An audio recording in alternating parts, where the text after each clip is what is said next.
extraordinary people of our time. Available at CBC Shop and wherever fine books are sold. I'll treat you 10 of your cities, Marion Bridge, and the pleasure it brings. And we're back one-on-one with Anne Murray, whose new book, All of Me, is on shelves now and is quite the read. Part of this book is a kind of goodbye as well. Yes. You know, you're going to stop singing. Yes. I assume stop singing for the public. You'll still sing around the house. Right? I presume I'll continue to sing around the house. I find myself doing it at times, and it surprises me. But I haven't performed live for over a year now, well over a year. And Why? I did a tour in 2008. I did 27 cities, 29 cities in the U.S., 27 in Canada. And I proved that I could do it.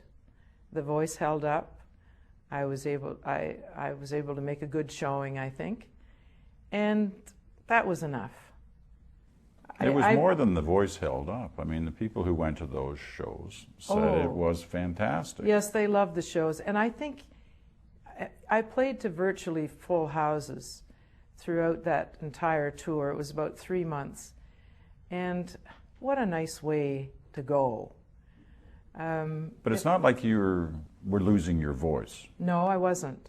Were you tired of the... But Peter, I have to admit that my voice is not what it was.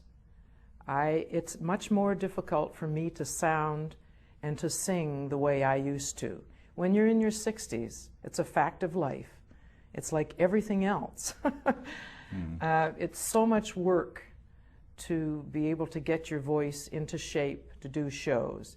And then when you're on the road, night after night after night, you take a beating and you can't sing. If I could do a show, take a night off, do a show, take a night off, but I can't afford to do that. I'm traveling with 23 people, with trucks, with everything. I can't afford to take a night off here. Every now and then you have to take nights off. But so your voice is never the way you want it to be, except the first couple of nights. And if I could do a night and a night off, then I could sing forever. But it's still very difficult to sing in your 60s the way you sang in your 40s. And I have set the bar very high for myself, and I don't want to settle for less. And I know that if I continue to sing, that I'll be in my late 60s, and people will say, well, you know, she's not singing the way she used to, and I suppose that's okay, but it's not okay with me. Yeah, I guess that's the most important reviewer of all, right? What didn't you sing that you wished you had? Because it's interesting in the book, you talk about a couple of songs that you were really in favor of, but you couldn't convince the recording company. Yes. And I think the Killing Me Softly with your song with Roberta Flack was one of them, but there were a few. What's the song out there that you wished you had sang? I don't think there is one. I mean, there are songs that I suppose that I wish I had had a hit with that song, but not really, because I had my share of hits. I really, that would be greedy to say that, because I've had, you know, to sell 50 million records is astounding. Do you have a favorite? I have to say that You Needed Me is probably my favorite song of all the songs that I've done, because it came at a time when I needed it so very badly. And the words are very meaningful, the lyrics. When we recorded this song in the studio, to a person, we knew it was a hit. It was one of those really magical times that happen maybe once or twice in your career, tops. And we all looked at each other and just shook our heads. Nobody even needed to say anything. We knew it was a hit. And I had to fight tooth and nail for that song. They were not going to release that as a single. Never. And I never got involved. I mean, I was involved in the choosing of the singles and back and forth, but I never went to bat. ever. I used to send somebody to go to bat for me. And with You Needed Me, I went to bat myself. I flew to Los Angeles. I walked into the Capitol Records Tower, and I went right up to Don Zimmerman's office. He was the president of Capitol at that time. And I said to him, you have to do this for me. You have to go with me this one time. I may never ask you again. And he did. He picked up the phone and said, stop the presses. You Needed Me will be the single. And he's been my hero ever since.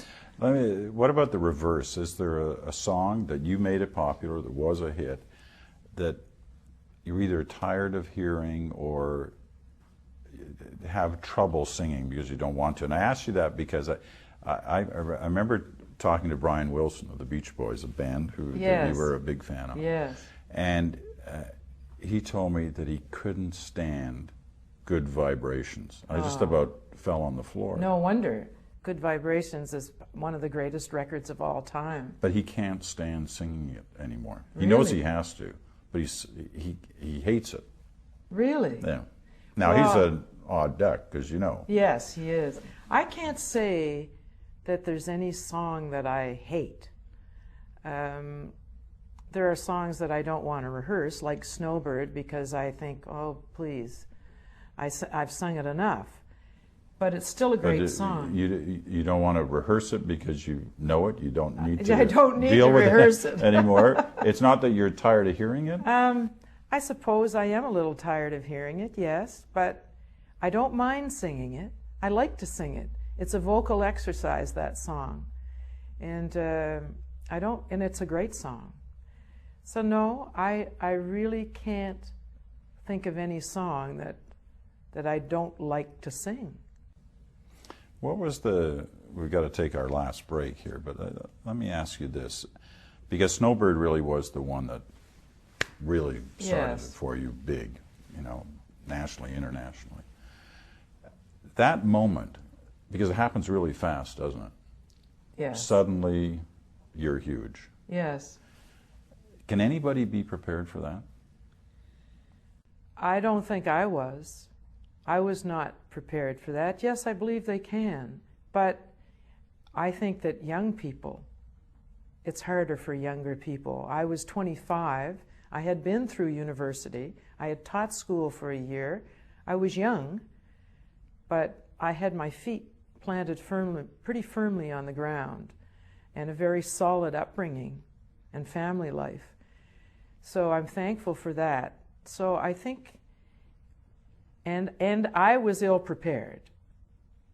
And so I can't even imagine what these kids who are in their teens, what's happening to them and how messed up they must get. Because I was in trouble as a 20-something, and I don't know if anybody can be really truly prepared.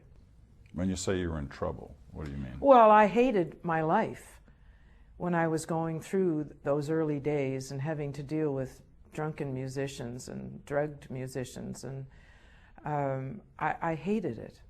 I wasn't the least bit happy, and I was very lonely. I was on my own with a whole group of men.